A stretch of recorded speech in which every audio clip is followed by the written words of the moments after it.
নমস্কার প্রিয় কৃষক ভাইরা, আপনারা দেখছেন আপনাদের প্রিয় কৃষি বিষয়ক YouTube channel agriculture helper Bengali.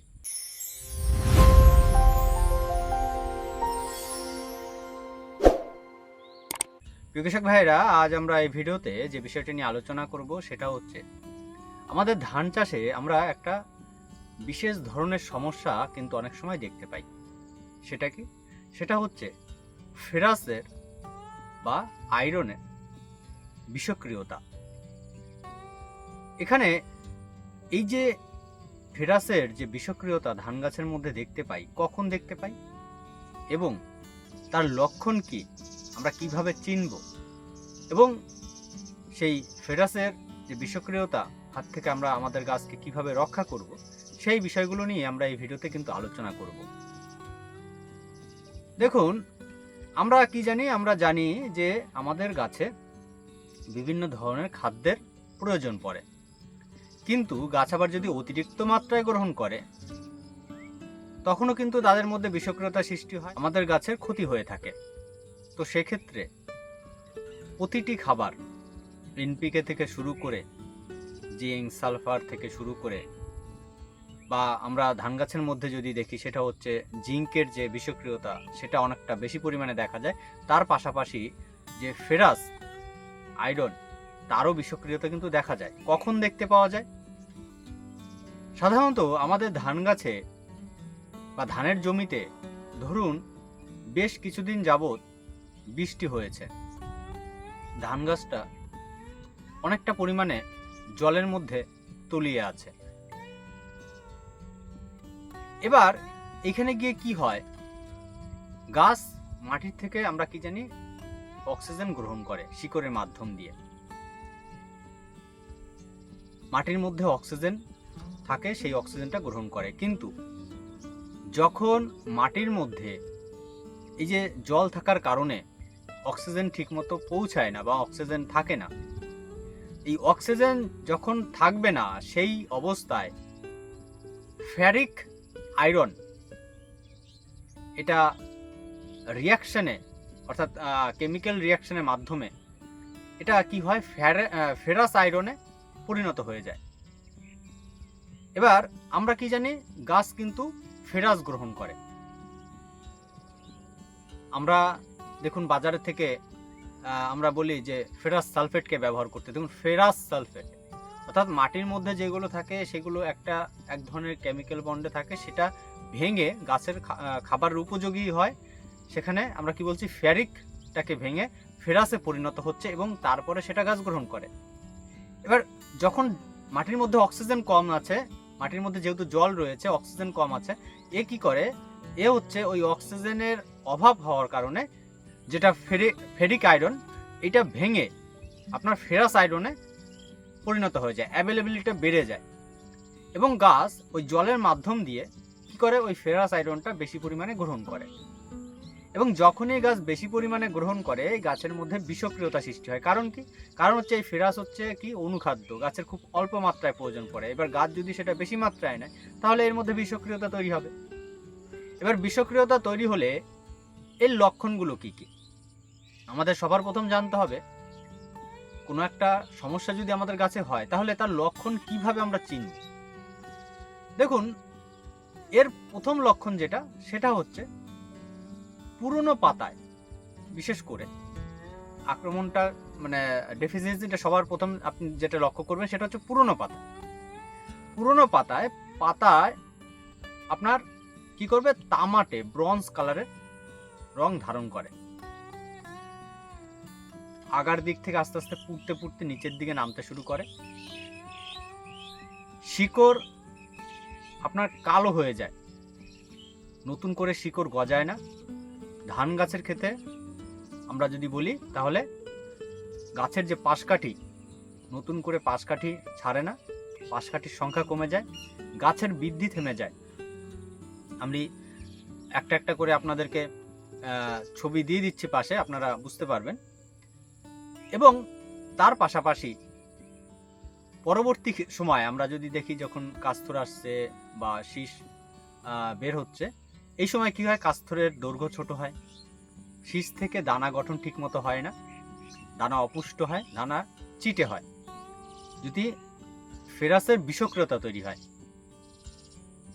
এবার একটা জায়গায় সমস্যা হচ্ছে, আমরা যদি গাছের পাতার রং দেখে চিনতে চেষ্টা করি, দেখুন যদি জিঙ্কের ডেফিসিয়েন্সি বা খাদ্যের অভাব হয় তাহলেও কিন্তু অনেক সময় দেখবেন পাতাটা ডিপ হলুদ, পাতার উপরে ছিটছিট দাগ, এইরকম দেখতে, একই রকম দেখতে প্রায়।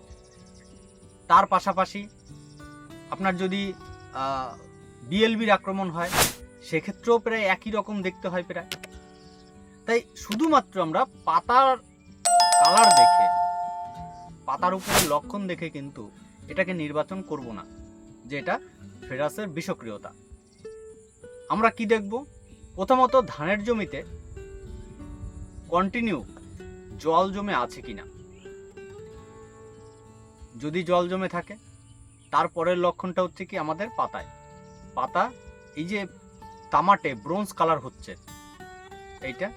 তারপরের লক্ষণটা কি, আমরা একটা ধানের গুছি তুলব এবং সেখানে দেখব এই যে ধানের গুছি আপনার কালো হয়ে যাচ্ছে, অর্থাৎ গুছির যে শিকড়টা কি হচ্ছে, কালো হয়ে যাচ্ছে, আপনার পচতে শুরু করেছে বা স্বাভাবিকত যে শিকড়গুলো সবটাই কালো হয়ে গেছে। তো এই যে তিনটে লক্ষণ যদি আমাদের মিলে যায় তখন আমরা বুঝবো যে আমাদের এখানে ফেরাসের বিষক্রিয়তা তৈরি হয়েছে। তাহলে আমাদের কি করতে হবে? তাহলে প্রথম যেটা কাজ, অনেকেই ভুল করে থাকে, এই যে পাতার রং যখন হালকা হলুদ বা লালচে বর্ণ ধারণ করে, একটা কি বলবো, কৃষকদের মধ্যে একটা মানসিকতা চলে আসে যে ইউরিয়া সার দিলেই আমরা আমাদের গাছটাকে ঠিক করতে পারবো। এটা একদম ভুল ধারণা। আমরা এই মুহূর্তে কখনোই আমাদের জমিতে ইউরিয়া সার দেবো না। সেটি আপনি শুধুমাত্র এই ফেরাসের কথাই বলছি না, ফেরাসের বিষক্রিয়তার কথা না, আপনি জিঙ্কের ডেফিসিয়েন্সি হোক বা আপনার পটাশিয়ামের ডেফিসিয়েন্সি হোক, অনেকেই এই যে ভুলগুলো করে থাকে, সঠিক কি কারণে হয়েছে সেটা আগে জানুন, সেটা বুঝুন, তারপরে তার ব্যবস্থাপনাটা নেওয়াটা সব থেকে বুদ্ধিমানের কাজ। আর এই মুহূর্তে যদি আমরা বিশেষ করে নাইট্রোজেন সার দিই তাহলে কিন্তু আরো বেশি পরিমাণে ক্ষতি হবে। তাই এখানে আমাদের প্রথম কাজ হবে যেটা, জমির থেকে জলটাকে বের করে দেওয়া। যদি জমির থেকে জল বের করে না দেওয়া যায় তাহলে সেক্ষেত্রে আপনাদের ওয়েট করতে হবে যে জমিতে জলটা যেন শুকিয়ে যায়, এছাড়া আর কোনো আপনার রাস্তা নেই। দ্বিতীয় কাজ যেটা, সেটা হচ্ছে আমাদের জমিতে যখন জলটা শুকিয়ে যাবে, মাটি জো অবস্থায় এমওপি আমরা যেটা বলি, মিউট অফ পটাশ, সেটাকে আমরা 1 বিঘা 33 শতক জমির জন্য 5 থেকে 7 কেজি পরিমাণে জমির মধ্যে ছিটিয়ে দেব। এই কাজটা আমাদের সবার প্রথম করতে হবে।